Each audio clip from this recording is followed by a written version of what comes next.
Salut tout le monde, c'est Baptiste, j'espère que vous allez très bien. Si vous ne me connaissez pas, je suis un web designer et un consultant en référencement spécialisé dans WordPress. Et aujourd'hui, on va regarder les blocs groupes dans Gutenberg.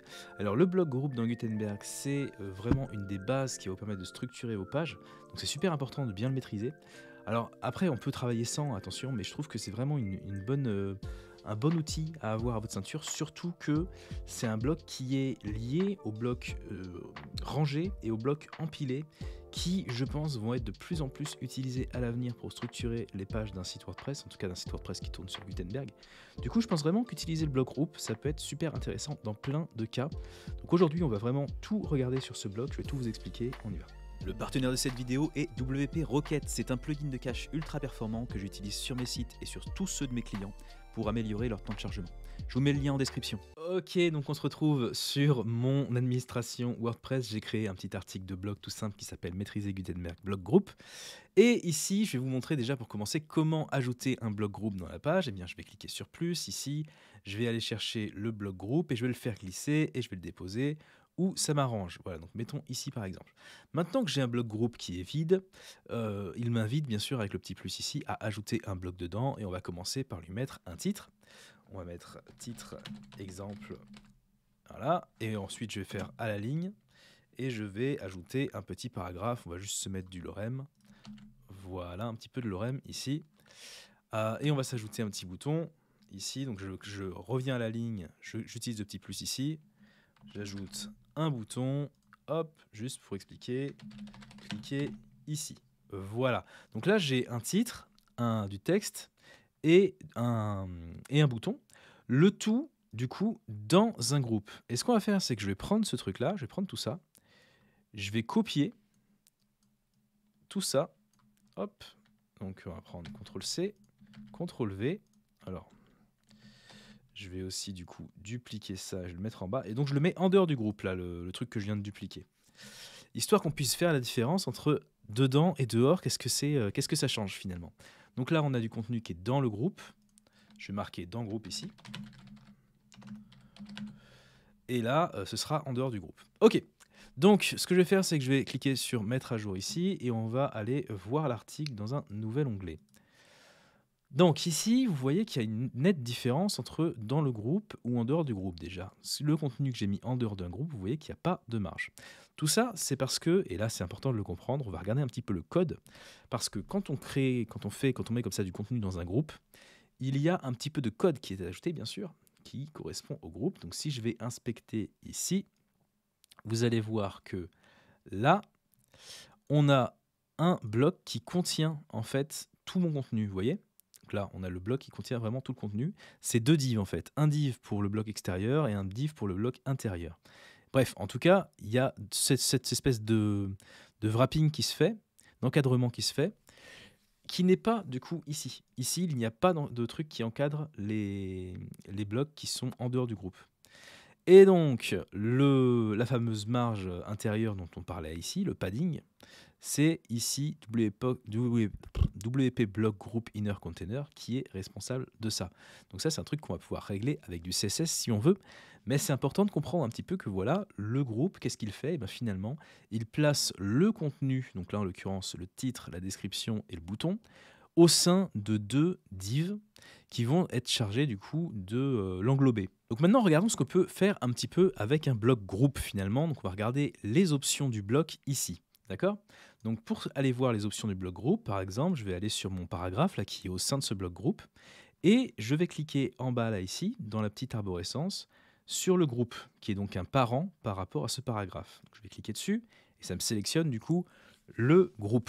Et maintenant que le groupe est sélectionné, ici j'ai des options.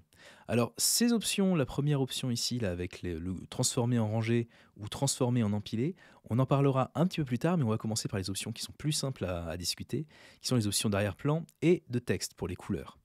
Alors pour ça, c'est très simple, hein. En général d'ailleurs je l'utilise comme ça, le groupe, j'utilise souvent juste pour mettre un petit peu en exergue du texte, et dans ce cas-là je vais simplement mettre un arrière-plan. Donc je vais cliquer sur la couleur ici, et je vais mettre par exemple un arrière-plan un tout petit peu plus noir que le reste, histoire de faire ressortir un petit peu le contenu qui est ici. Et après, si je veux, je peux aussi changer le texte par défaut qui est dans ce bloc de groupe. Le problème, c'est que si je change le texte là par défaut, eh bien, ça ne s'appliquera pas au titre ni à plein d'autres choses. En fait, ça se placera quasiment que sur les paragraphes. Donc, s'il y a autre chose, ça risque de poser problème. Et du coup, il faudra que je aille régler la couleur au niveau du titre, par exemple, si je veux que tout soit sans violet là, par exemple. Donc voilà, c'est pas un truc que j'utilise énormément personnellement, la colorie du texte au niveau du groupe. Par contre, j'utilise beaucoup l'arrière-plan. Et de toute façon, la colorie du texte, la couleur du texte, à votre place, enfin, je vous conseille pas trop, quoi, grosso modo. Je pense pas que ce soit une très bonne chose à faire. Alors du coup, ici, ce qu'on va faire, c'est qu'on va recocher dessus pour enlever la couleur du texte. Ici, pareil, je vais recocher le violet pour l'enlever. On va mettre à jour, je vais vous montrer ce que ça donne. Si j'actualise ici, du coup maintenant j'ai l'arrière-plan finalement qui est plus dans la même couleur qu'avant. Donc ça c'est très bien pour être utilisé par exemple pour un appel à l'acte. Vous mettez un appel à l'acte bien violent, alors là c'est un appel à l'acte très, très discret, mais vous pouvez aussi faire genre un truc boum, bien violent comme ça, avec derrière vous mettez le texte en blanc, voilà, et ici le texte en blanc, et le bouton par exemple, à la place de le faire comme ça, vous mettez avec un arrière-plan en blanc, et un texte en violet, ce qui fait que ça ressort là énormément. Donc là, c'est sûr que, alors c'est pas forcément très très beau, mais en tout cas, c'est impossible de le rater, cet appel à l'acte là, d'accord? Et souvent, c'est le plus important. C'est pas que ce soit forcément très beau, mais c'est qu'on le rate pas. Surtout quand on débute et tout ça, c'est voilà. Bref, je vais revenir en arrière un petit peu pour annuler tous ces changements un peu bizarres que j'ai fait. Et je vais à nouveau mettre à jour. Maintenant, un truc qui est intéressant avec les groupes, c'est aussi de savoir que ça peut s'imbriquer. C'est-à-dire qu'on peut très bien mettre un groupe dans un groupe, dans un groupe, dans un groupe, dans un groupe, et ainsi de suite, d'accord? Alors, il faut toujours faire attention, parce qu'à chaque fois, on a vu, hein, on rajoute des divs et tout ça, donc on rajoute du code. Donc, il ne faut pas le faire gratuitement, mais c'est possible de le faire. Donc là, par exemple, si j'ai envie que dans ce groupe, si j'ai envie, mettons que je vais faire deux groupes de ce genre-là, un qui soit comme ça, et un autre qui soit avec, je sais pas moi, un arrière-plan différent. Donc prenons l'arrière-plan là, je vais prendre le violet, puis je vais mettre je vais prendre un violet mais un peu plus clair, d'accord? Un truc un peu moins violent. Voilà, de ce genre-là, comme ça. Ok. Donc là maintenant on a deux groupes, l'un dans l'autre. Ce que je peux faire, c'est sélectionner les deux. Alors on va essayer de le faire, on va le faire directement dans la vue en liste ici. Donc je vais sélectionner les deux groupes ici. Et ici, il y a un petit bouton qui va me permettre de les grouper. Donc voilà, maintenant, ils sont à nouveau dans un groupe. Donc il faut bien noter que là, ça m'a encore rajouté de la marge. Donc j'ai non seulement la marge qui est dans le groupe ici, mais j'ai aussi la marge qui est ici, dans le groupe parent. Donc si je regarde dans la vue en liste, j'ai le groupe, et dans le groupe, j'ai deux groupes. Je sais pas si ça va être facile à écouter ça, mais bon. Du coup, si j'actualise ici, vous voyez que maintenant, j'ai deux groupes. Maintenant, je vais en rajouter, pour le fun, je vais en rajouter un troisième. Donc je vais aller là, ici, sur celui-là. Je vais le dupliquer. Et je vais à nouveau changer l'arrière-plan. On va aller chercher, je sais pas moi, un truc un peu plus, voilà, de ce genre-là. Pourquoi pas? Allez, pourquoi pas. Très bien. On va faire mettre à jour. Et vous voyez que maintenant, j'ai, hop, un troisième groupe qui s'est mis ici. Le tout étant imbriqué. Les uns dans les autres, ils sont tous imbriqués. Donc maintenant, ce qui est intéressant, on va regarder l'autre option que j'ai dit qu'on passait tout à l'heure, c'est-à-dire l'option de type de groupe ici. Parce que vous avez soit le groupe par défaut, mais vous avez également le groupe rangé et le groupe empilé, qui est en fait c'est aussi des blocs à part entière. On peut directement aller faire plus et chercher empilé, par exemple. C'est un bloc qu'on peut directement utiliser.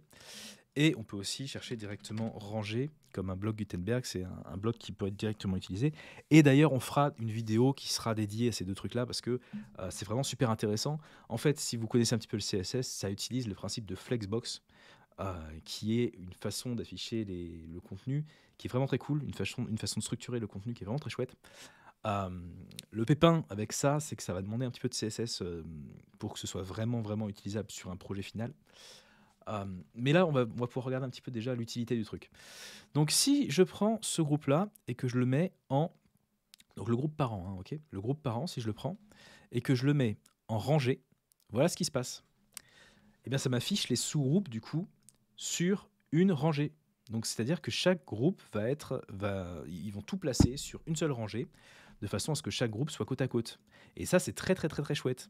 Donc là, ce qui se passe, si je mets à jour et que j'actualise ici, paf, vous voyez, on obtient un bloc comme ça qui ressemble à ça et qui du coup est super chouette parce que ça peut être une façon de, je sais pas moi, de proposer plusieurs options, plusieurs services différents. Je sais pas, si vous êtes à la fin de votre blog, par exemple, à la fin de votre article de blog, vous pouvez présenter plusieurs services ou plusieurs autres articles de blog, peu importe.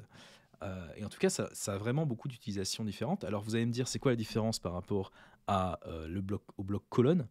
C'est que le bloc colonne, il utilise pas le flex, il utilise une autre façon. Donc c'est deux façons de faire à peu près les mêmes choses. Et le truc, c'est que là, sans CSS, le pépin, c'est que si on prend et qu'on redimensionne, en fait, à un moment, on va être coincé et il va rester toujours sur une seule rangée comme ça. Et c'est là que c'est intéressant d'utiliser le CSS pour aller ajuster un petit peu le comportement de ce bloc de rangée, histoire qu'il puisse passer sur une seule en mode colonne quand l'écran est assez bas. Mais ça, c'est pas encore le sujet de cette vidéo. Du coup, une autre option après le bloc rangé, donc on avait le bloc groupe par défaut, on avait le bloc rangé qu'on vient de voir, et on a maintenant le bloc empilé qui va permettre d'empiler verticalement les choses. Alors, l'intérêt ici, c'est que le bloc empilé nous donne des options de justification qui sont plus intéressantes, du genre qui vont nous permettre donc de placer le contenu d'une façon différente dessus. Mais dans cet exemple-là, c'est le même comportement exactement que le bloc de groupe, sauf que on perd les marges sur les côtés. Là, j'ai des marges ici parce que je suis des groupes dans un groupe. Mais là, si je mets en empilé et que je fais mettre à jour, et que j'actualise ici, je n'ai plus la marge extérieure. Donc ça peut être utile pour ça. Mais après, c'est surtout utile si, mettons par exemple, je vais prendre un groupe fils, donc celui-là par exemple, et je vais le mettre en mode empilé.